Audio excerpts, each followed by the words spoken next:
بسم اللہ الرحمن الرحیم۔ سب سے پہلے آپ سب سے ریکویسٹ ہے کہ میرے ساتھ مل کر پڑھیے الصلاۃ والسلام علیک یا رسول اللہ وعلی آلک واصحابک یا حبیب اللہ۔ حضور نبی رحمت صلی اللہ علیہ وآلہ وسلم نے ارشاد فرمایا کہ آج میرے رب کے پاس سے آنے والا آیا اور کہا کہ آپ کی امت میں سے جو کوئی آپ پر ایک مرتبہ درود پاک پڑھتا ہے اللہ کریم اس پر 10 بار رحمت بھیجتا ہے، 10 گناہ معاف فرماتا ہے، 10 درجات بلند کرتا ہے، اور جو کوئی آپ پر سلام بھیجتا ہے اللہ کریم اس پر 10 بار سلام بھیجتا ہے۔ سبحان اللہ۔ تو السلام علیکم مائی یوٹیوب فیملی، کیا حال ہے؟ امید کرتی ہوں کہ آپ سب ٹھیک ٹھاک خیر و عافیت سے ہوں گے۔ اللہ پاک آپ سب کو ٹھیک ٹھاک اور خوش باش رکھے۔ آج کے ہمارے بیان کا موضوع ہے کہ دنیا نے ہمیں کیا دیا، دنیا نے ہمیں کیا دیا۔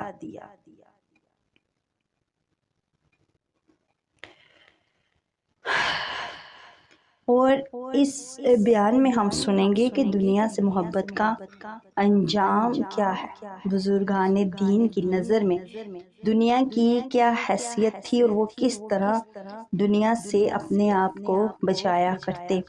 ہم یہ بھی سنیں گی کہ دنیا کیا ہے اور اسے دنیا کیوں کہتے ہیں، اور یہ بھی کہ کون سی دنیا اچھی اور کون سی دنیا مذمت ہے۔ اس کے علاوہ نیک اعمال کی اہمیت بھی سنیں گے۔ ایک مرتبہ حضرت عیسیٰ علیہ السلام کا گزر ایک ایسی بستی کے پاس سے ہوا جس کے انسان، جن، چرند پرند تمام چوپاہے اور کیڑے مکوڑے مر چکے تھے۔ آپ علیہ السلام کچھ دیر کھڑے اس کو دیکھتے رہے، پھر اپنے حواریوں کی طرف متوجہ ہوئے اور ارشاد فرمایا، یہ سب اللہ پاک کے عذاب سے ہلاک ہوئے ہیں، اگر ایسا نہ ہوتا تو ایک ساتھ نہ مرتے۔ پھر آپ علیہ السلام نے ان مردوں کو پکارا، کیا بستی والو؟ ان میں سے ایک نے جواب دیا، اے روح اللہ، ہم حاضر ہیں۔ آپ علیہ السلام نے ارشاد فرمایا، تمہارا گناہ کیا تھا؟ اس نے کہا، ہم شیطان کی پوجا اور دنیا سے محبت کرتے تھے۔ آپ علیہ السلام نے فرمایا، تمہاری شیطان کی پوجا کیا تھی؟ وہ بولا، ہم اللہ پاک کی نافرمانیوں کی پیروی کرتے تھے۔ آپ علیہ السلام نے ارشاد فرمایا، تمہاری دنیا سے محبت کیسی تھی؟ اس نے کہا، ایسی جیسے بچہ اپنی ماں سے محبت کرتا ہے۔ جب دنیا ہمارے پاس آتی تو ہم خوش ہوتے اور چلی جاتی تو ہم غمگین۔ ساتھ ہی ہم نے لمبی امیدیں باندھ رکھی تھی، اللہ پاک کی اطاعت سے منہ پھیر کر اس کی ناراضگی کی طرف بڑھتے چلے جا رہے تھے۔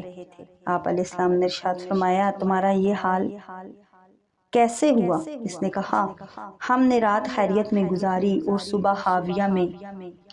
تو ارشاد فرمایا، حاویہ کیا ہے؟ اس نے کہا، دنیا کے تمام حصوں جتنا آگ کا ایک انگارہ ہے، اس میں ہم سب کی روحیں دفن ہیں۔ آپ علیہ السلام نے ارشاد فرمایا، تمہارے ساتھی کیوں بات نہیں کر رہے؟ وہ بولا، یہ بات کرنے کی طاقت نہیں رکھتے۔ ارشاد فرمایا، اس کی وجہ کیا؟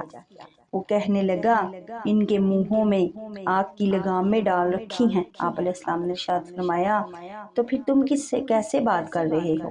خالقم، تم بھی تو ان میں سے ہی۔ اس نے کہا، یقیناً میں ان میں سے ہوں، لیکن میرا وہ حال نہیں جو ان کا ہے۔ جب مصیبت آئی تو مجھے ان کے ساتھ مجھے بھی گھیر لیا۔ اب میں حاویہ میں ایک بال سے لٹکا ہوا ہوں، میں نہیں جانتا مجھے آگ میں گرایا جائے گا یا میں نجات پاؤں گا۔ تو پیارے پیارے وائی ٹی فیملی، اس حکایت میں دنیا سے محبت کرنے والوں کے لیے نصیحت ہے۔ ہم میں سے کئی ایسے ہیں جن کے پاس مال دولت کی کثرت ہے، کئی جائیدادیں ہیں، زمینیں ہیں، بنگلے ہیں، عالی شان گاڑیاں ہیں، لیکن اس کے باوجود بھی ہماری حرص ختم نہیں ہوتی۔ ہم غور کریں، کہیں ہم دنیا سے محبت کرنے والوں کے عبرتناک انجام سے غافل تو نہیں؟ کیا ہمیں ہمیشہ اس دنیا میں رہنا ہے؟ کیا ہمیں مغفرت کا پروانہ مل چکا ہے؟ کیا ہم پچھلی امتوں پر آنے والے عذابات کو بھول گئی ہیں؟ کیا ہمیں روزانہ اٹھتے جنازوں سے عبرت حاصل نہیں ہوتی؟ کیا ہم بستر علالت پر سسکتے مریضوں سے سبق حاصل نہیں کرتے؟ کیا ہم نزا کی سختیاں سہ سکیں گے؟ کیا ہم تنگ تاریخ قبر کو بھول چکے ہیں؟ کیا ہم نے قبر کے سانپ بچھو اور کیڑے مکوڑوں سے نجات کا طریقہ سوچا ہے؟ کیا ہم منکر نکیل کے سوالات کے جوابات دینے میں کامیاب ہو جائیں گی؟ کیا قیامت کے دن ہم سے حساب کتاب نہیں ہوگا؟ بہرحال عافیت اسی میں ہے۔ ہم نے جتنا دنیا میں رہنا ہے اتنا دنیا کے لیے، اور جتنا عرصہ قبر و آخرت کا ہے اتنی قبر آخرت کی تیاری میں مشغول رہیں۔ کئی ہستی بولتی اچانک موت کا شکار ہو کر دیکھتے ہی دیکھتے اندھیری قبر میں پہنچ جاتی ہیں۔ اس طرح ہمیں بھی مرنا پڑے گا، اندھیری قبر میں اترنا پڑے گا اور اپنی کرنی کا پھل بھگتنا پڑے گا۔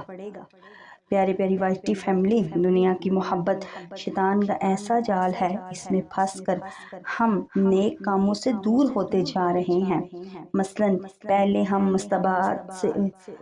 مستحبات سے دور ہوئے، پھر سنتوں سے غافل ہوئے، اس کے بعد فرض چھوڑے، پھر آہستہ آہستہ گناہوں بھرے کاموں کی عادی بن گئے، نمازیں چھوڑنے کا معمول بن گیا، جھوٹ بولنے، غیبت کرنے، دوسروں کا دل دکھانے، گانے سننے، طرح طرح کے گناہوں اور ناجائز کاموں میں زندگی بسر ہونے لگتی ہے۔ اس کے علاوہ دنیا میں بہت مشغول رہنے والی اپنوں کو بلا بیٹھتی ہیں، دنیا میں بہت مشغول رہنے والے غریبوں کو حقیر سمجھتے ہیں، دنیا میں مشغول رہنے والے کنجوس ہو جاتے ہیں، دنیا میں مشغول رہنے والے تکبر کی آفت میں مبتلا ہوتے ہیں، دنیا میں بہت مشغول رہنے والے پر نصیحت اثر نہیں کرتی، دنیا میں بہت مشغول رہنے والے حلال حرام میں تمیز نہیں کرتے، دنیا میں بہت مشغول رہنے والے حقوق اللہ کے ساتھ حقوق العباد یعنی بندوں کے حقوق سے غافل ہوتے ہیں۔ الغرض دنیا میں بہت مشغول رہنے والے طرح طرح کی آفت میں مبتلا ہے، دنیا میں بہت مشغول رہنے والے اگر دنیا کو حقیقت جان لے تو کبھی اس سے دل نہ لگائے۔ قرآن کریم کے مختلف آیات میں دنیا کی حقیقت کو بیان کیا گیا ہے۔ پارہ 27 ہے۔ ترجمہ کنز ایمان، جان لو کہ دنیا کی زندگی تو نہیں مگر کھیل کود اور آرائش، اور تمہارا آپس میں بڑائی مارنا اور مال اور اولاد میں ایک دوسرے پر زیادتی چاہنا۔ اس آیت میں دنیا کی حقیقت ہے تاکہ مسلمان اس کی طرف راغب نہ ہوں، کیونکہ دنیا بہت کم نفع والی اور جلد ختم ہونے والی ہے۔ اس آیت میں اللہ پاک نے دنیا کے بارے میں 5 چیزیں ارشاد فرمائی۔ 1، 2، دنیا کی زندگی تو صرف کھیل کود ہے، جو بچوں کا کام ہے صرف اس کے حصول میں محنت مشقت کرتے رہنا، وقت ضائع کرنا ہے۔ 3، دنیا کی زندگی زینت آرائش کا نام ہے جو کہ عورتوں کا شیوا ہے۔ نمبر 4 اور 5، دنیا کی زندگی آپس میں فخر غرور کرنے اور مال اور اولاد میں ایک دوسرے پر زیادتی چاہنے کا نام ہے۔ جب دنیا کا یہ حال ہے تو اس میں ایسی قباحتیں موجود ہیں جو اس میں دل لگانے اور اس کے حصول کی خواہش کرنے والوں کو کی بجائے ان کاموں میں مشغول ہونا چاہیے جن سے اخروی زندگی سنور جائے۔ حضرت فضیل بن عیاض فرماتے ہیں کہ حضرت عبداللہ بن عباس نے فرمایا، قیامت کے دن ایک نیلی آنکھوں والی بدصورت بڑھیا جس کے دانت آگے کی طرف نکلے ہوں گے لوگوں کے سامنے ظاہر ہوگی، اور ان میں سے پوچھا جائے گا اس کو جانتے ہو؟ لوگ کہیں گے اس کی پہچان سے اللہ پاک کی پناہ مانگتے ہیں۔ کہا جائے گا یہ وہی دنیا ہے جس پر تم فخر کرتے تھے، اس کی وجہ سے قطع رحمی کرتے یعنی رشتہ داریاں کاٹتے تھے، اس کے سبب ایک دوسرے سے حسد کرتے اور دشمنی کرتے تھے۔ پھر اس بڑھیا کو جہنم میں ڈال دیا جائے گا اور اس کو پکارے گی، اے میرے پروردگار، میرے پیروی کرنے والے اور میری جماعت کہاں ہیں؟ اللہ پاک فرمائے گا ان کو بھی ان کے ساتھ کر دو۔ توبہ استغفار، اگر دنیا کی قدر اللہ پاک کے نزدیک ایک مچھر کے پر کے برابر بھی ہوتی تو پانی کا ایک گھونٹ بھی اس میں سے کسی کافر کو نہ دیتا۔ دنیا ذلیل ہے، اس لیے ذلیلوں کو دی گئی۔ جب سے اسے بنایا ہے کبھی اس کی طرف نظر نہ فرمائی۔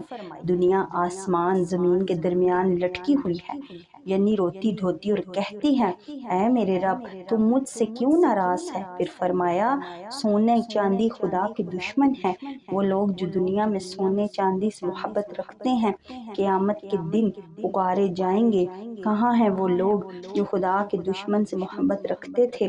اللہ کریم دنیا کو اپنے محبوب یعنی پیارے بندوں سے ایسے دور فرمائے گا جیسے ایک ماں اپنے بیمار بچے کو نقصان دہ چیز سے دور کرتی ہے۔ تو پیاری پیاری وائی ٹی فیملی بیان سنا اپنے، اللہ پاک سے دعا ہے کہ اللہ پاک اس پر ہمیں عمل کرنے کی توفیق عطا فرمائے، اور ہو سکے تو میرے چینل کو سبسکرائب کر دیں، لائک بھی کرے اور شیئر بھی، اور بیل بھی آن کرے تاکہ ہر بیان آپ کو فوراً ملے اور دوسروں تک بھی لازمی پہنچائے، اور درود شریف کی بھی روزانہ 313 مرتبہ لازمی عادت بنائیں۔ اسی کے ساتھ میں چلتی ہوں، انشاءاللہ زندگی رہی کل ایک نئی ویڈیو کے ساتھ آؤں گی۔ السلام۔